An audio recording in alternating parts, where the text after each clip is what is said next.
Well, there's been a lot of hype around water in a can recently, based on a very clever and funny marketing campaign. Here to tell us more about that is Liquid Death founder and current CEO, Mike Cessario. Mike, thanks for joining us today. Yeah, thank you. So I haven't checked with our research department yet, but I'm pretty sure you're the only person we're talking to who just secured an additional $23 million for his company. Why don't we start out with you kind of telling us a little bit, one, what Liquid Death is, in your words, and then why, there's been so much excitement and why it's, worthy of that level of investment right now. I mean, starting from the investment side, I think maybe not a lot of people are in the know that, bottled water in the US alone is a $21 billion industry. It's the biggest non-alcoholic beverage category that there is now. It passed carbonated soda about 3 years ago. So it's a massive category. And I think there's no surprise why everybody drinks bottled water. I don't care who you are. Like at some point you're drinking a bottle of water. I've always drank a lot of water. I never really drank soda.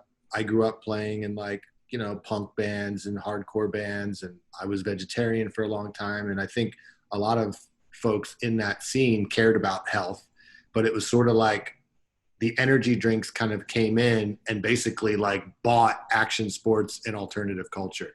It's like any punk show, any hardcore show, any metal show, skateboarding, motocross, all of it is all either sponsored by, one of the energy drink companies for the most part.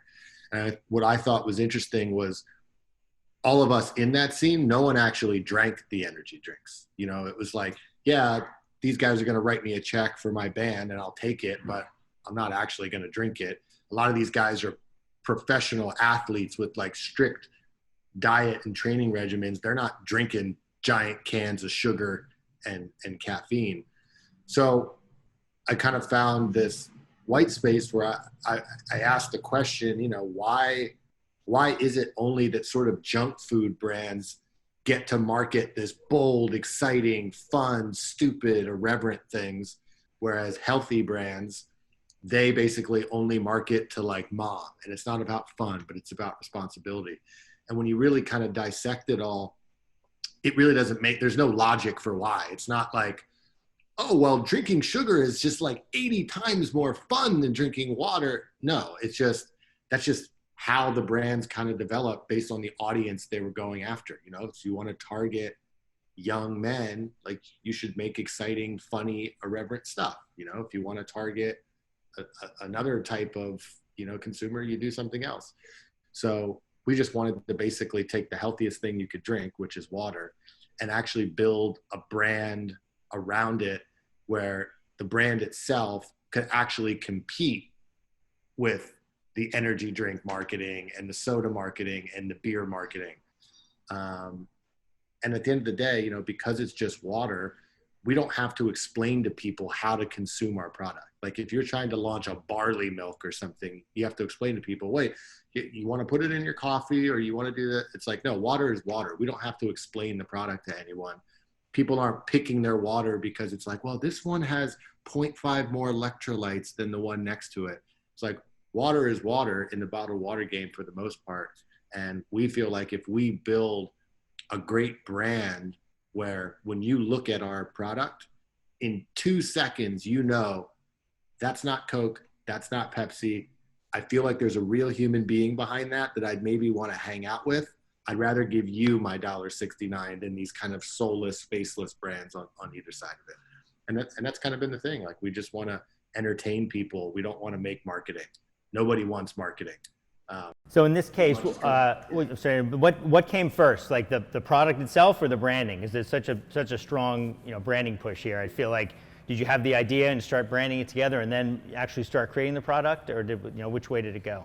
We had the idea for it was going to be water that came in aluminum cans, but then we started building the brand first, and we, like anything else, as you could imagine, when I just had the idea for Liquid Death, hey, I want to put water in a tall boy can that looks like beer and call it Liquid Death, nobody was writing me a $23 million check then.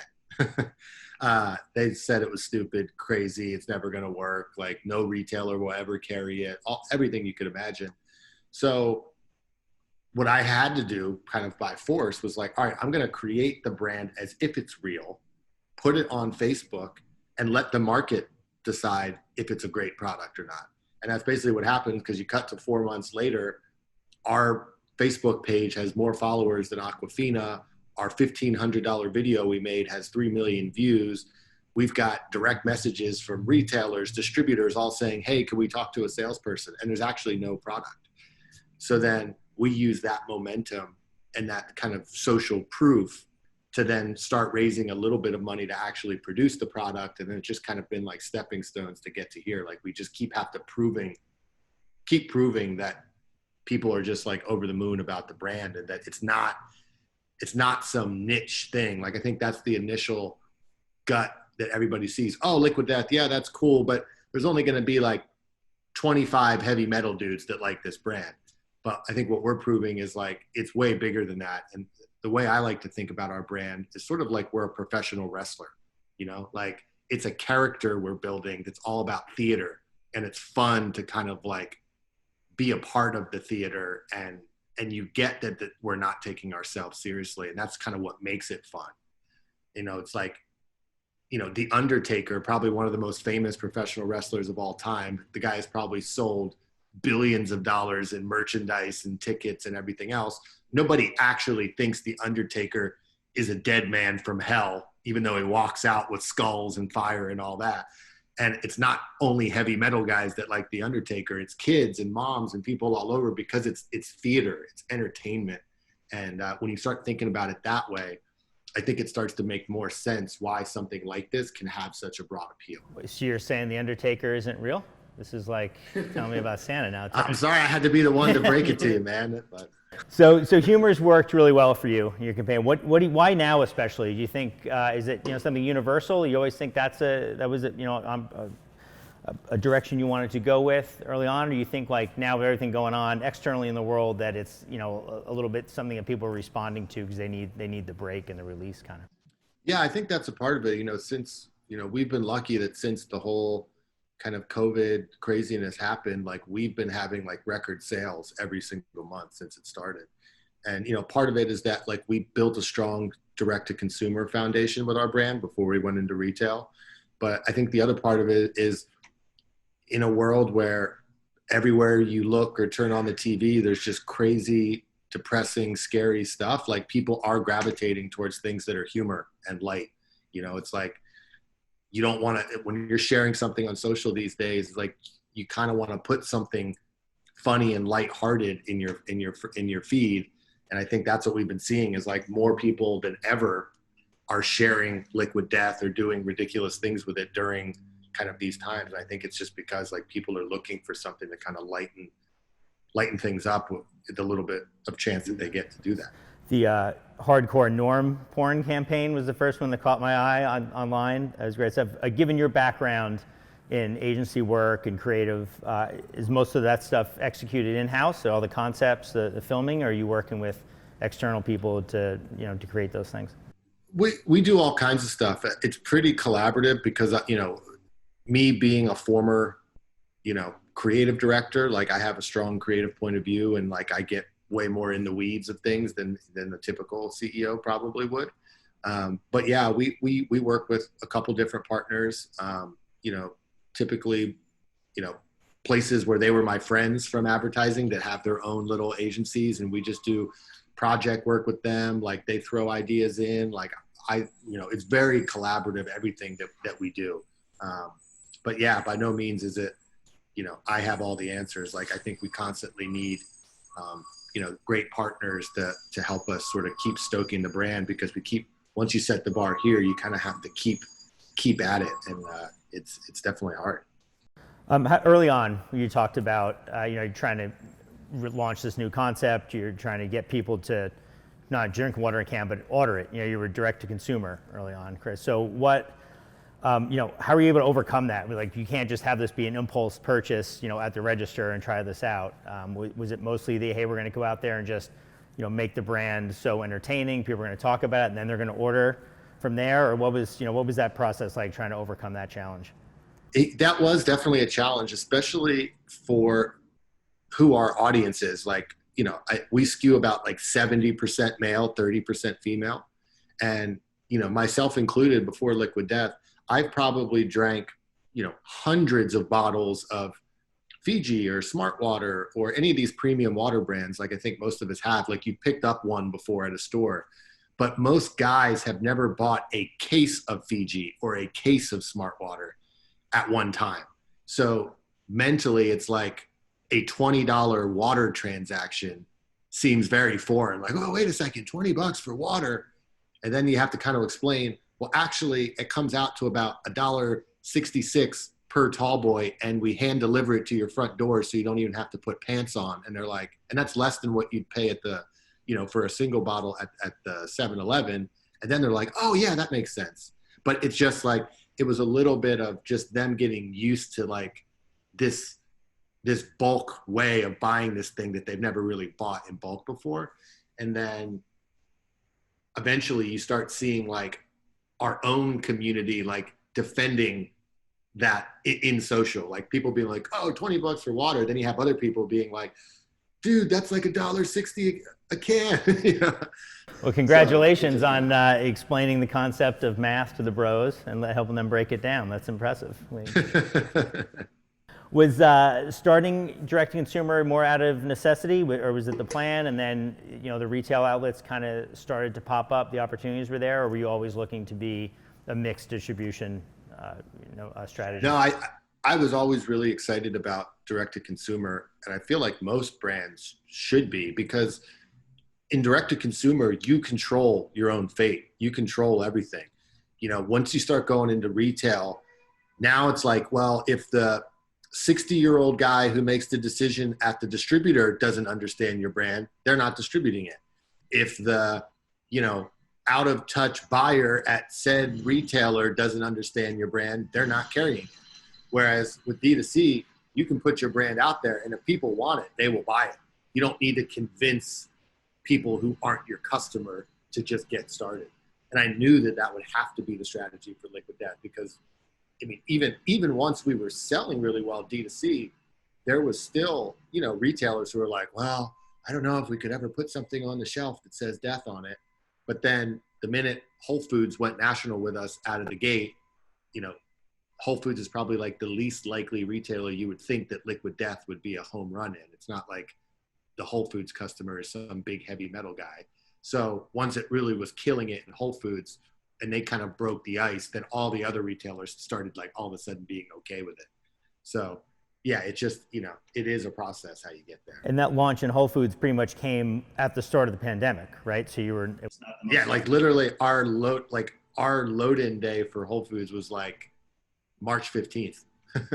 Wow, and you've still seen great growth despite that. It hasn't really kind of... Yeah, I mean, we're the fastest growing water in Whole Foods, and the retail game is definitely, it's a tough one in terms of it's all about execution. Like there's stores that, they'll won't order more than 3 cases or whatever their number is, and then they sell out of them in 2 days, and then the shelf's sitting empty for 5 days, and you can't just tell them order more so you don't sell out. And they're like, well, I'm going to order however much I want, so it's like you got to constantly work it, where the stores that are doing well with it, we're outselling every other water in the entire store when they're giving us like the proper shelf placement and putting us in the cold section. So it's just been kind of a grind on our part, just like continuing to develop, the Whole Foods footprint. And as we kind of move into other retailers, like making sure the execution is there, because at the end of the day in retail, like that's really what it's all about for beverage.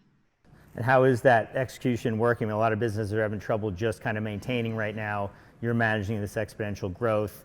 Are there additional challenges there? You feel like you guys have been more nimble in some ways or able to get around that?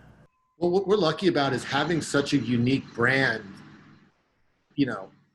gets employees of the store really excited. Like that's what we're seeing. Like people are giving us awesome displays without us having to beg for it or pay for it like some other brand that no one really cares about. It's just like, oh, Liquid Death, this is so cool. And our case boxes have like crazy art on the bottom that they can flip up, and it just makes this really visually cool thing that, it's been a little easier, I would say, or more efficient for us to kind of make waves in retail with our guys, just because everyone gets so excited about the brand because it's so unique. So that on that end, we've definitely been pretty efficient with it.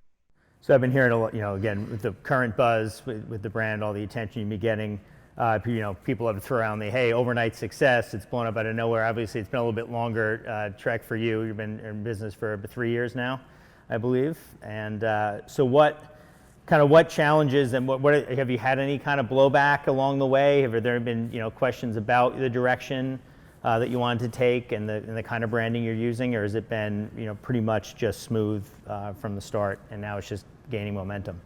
We've only actually been selling Liquid Death for about 1.5 years. Like we launched at the very end of January 2019, like where you could actually buy product. And then it was probably about a year and some change before that we were kind of doing this like fake brand thing on Facebook to just like test out and like start getting people into the idea of what this thing is.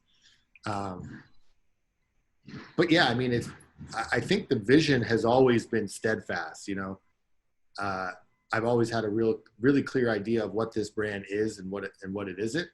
And I think that's what investors respond to when they see that, like, we really think through a lot of this. Like, as crazy as it is, like there's a lot of thinking and methodology and that we kind of go through to execute the things we do. Because I think that the one thing about doing a brand like this, you have to kind of hit this perfect bullseye where 5 degrees this way, it's edgy and distasteful and like you're not going to do anything. 5 degrees this way, it's lame and cheesy and just feels fake.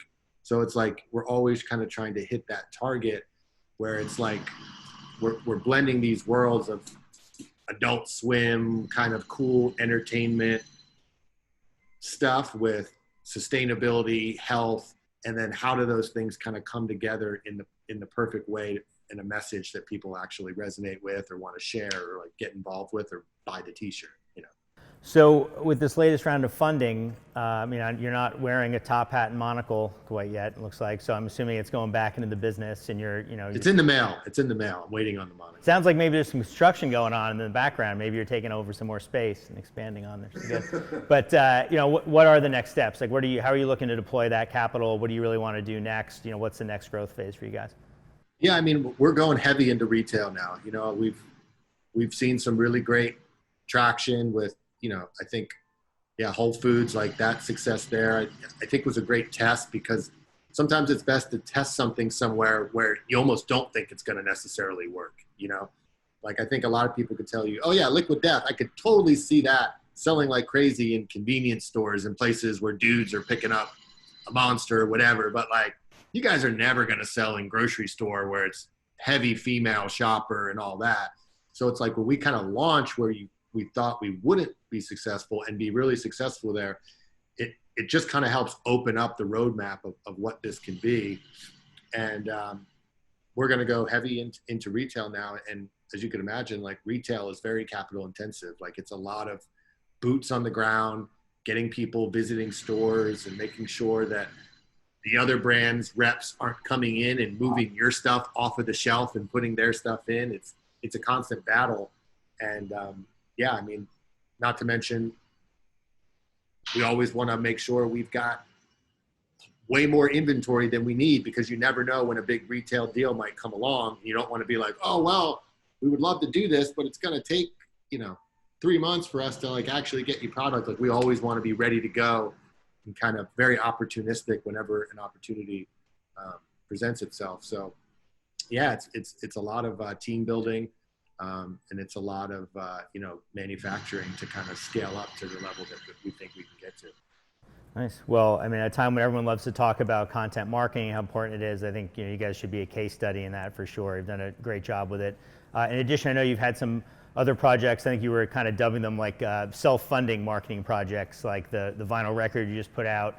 Could you just give us a quick little overview of some of those things that you've done and how you see that helping to complement the brand? Yeah, I think at the end of the day, we like to think about Liquid Death as like, we're not a water company, we're a pop culture factory. you know? And it's like, we specifically built this brand so that it can serve all these different roles. You know, it's like we sell crazy amounts of t-shirts and hoodies and stuff on our site at like, you know, $55 a hoodie, $28 a t-shirt. I think our recent stat is like 1 out of every 3 people who buy water on our website are also buying merch.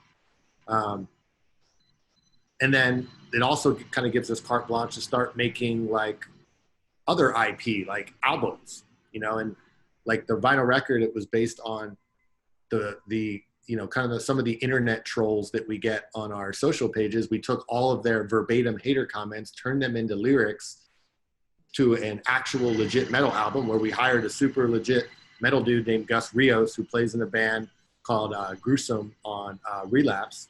And yeah, we put out this actual record. We pressed vinyl, we put it on Spotify, and we sold out of the records. And people were, you know, it was getting reviewed on metal music sites saying, one of the best metal albums of the year is from a water company. And it's like, I think we'll continue to make that kind of stuff. You know, we've even talked about, what does Liquid Death, like if Liquid Death made a movie, what would that be? You know, I think it's like, we're always thinking about, we don't want to make marketing. We want to make actual entertainment. So, you know, you call it content. I feel like content, if you call something content, the bar for how good it has to be isn't very high. If you're calling it entertainment, the bar is a lot higher. So we're always kind of trying to hold ourselves to that. Is this actual entertainment where people would actually pay for it? Not just like, oh, it's an ad that I'll watch, but would they pay for it?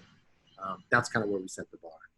Awesome. Well, I look forward to seeing that movie when it comes out. I'm sure it'll be amazing. You know, thank you so much for sharing your thoughts with us today. I really appreciate it. And thanks again. Congratulations with everything. Hope continued success. Thank you. Appreciate it.